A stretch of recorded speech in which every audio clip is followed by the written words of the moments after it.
চট্টগ্রামের ব্যবসায়িক কেন্দ্র চাকতাই খাতুনগঞ্জে জোয়ারের পানিতে ডুবে কোটি কোটি টাকার পণ্য নষ্ট হয়েছে। পরিস্থিতি উত্তরণে প্রধানমন্ত্রীর হস্তক্ষেপ চেয়েছেন ব্যবসায়ীরা।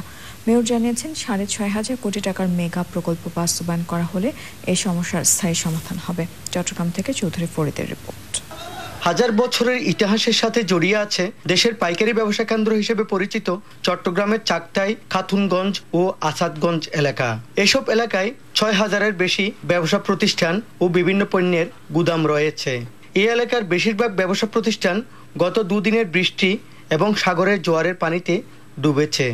একটা সুইচ গেটের অভাবে চাকতাই খাতুনগঞ্জ সয়লাভ হয়ে গেছে। ব্যবসা বাণিজ্য নাই। হলুদ, জিরা, মরিচ, চিনি আছে, এগুলো সব ভিজে গেছে। পরিস্থিতি উত্তরণে মেয়র সহ সরকারের ঊর্ধ্বতন মহলের দ্রুত হস্তক্ষেপ কামনা করেছেন খাতুনগঞ্জ ট্রেড অ্যাসোসিয়েশন এবং চাকতাই ডাল মিল মালিক সমিতির নেতারা।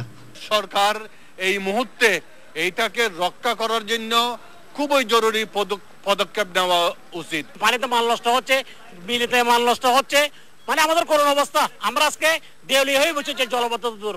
চট্টগ্রাম সিটি মেয়র বলেছেন, চট্টগ্রামের 37টি খাল দখলমুক্ত করে খনন করা হলে এবং কর্ণফুলী নদীর ক্যাপিটাল ড্রেজিং এর ব্যবস্থা করা গেলেই চট্টগ্রাম নগরের জলবদ্ধতা অনেকাংশেই কমবে।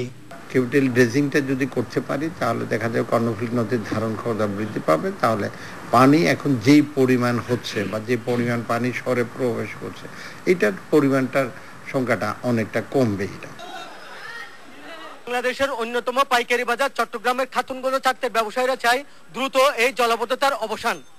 চট্টগ্রামের খাতুনগঞ্জ থেকে চৌধুরী ফরিদ, চ্যানেল আই।